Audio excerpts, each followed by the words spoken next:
init sa bukid. Hindi kami makapagtanim. Ayan po, kasi grabe ang tuyo ng mga dahon.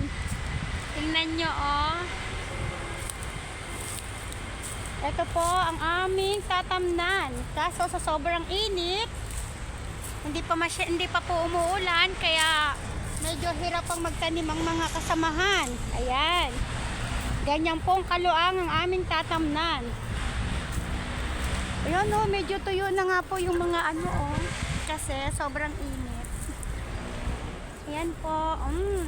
Saging pa lang ang naitatanim. Wala pa po yung iba.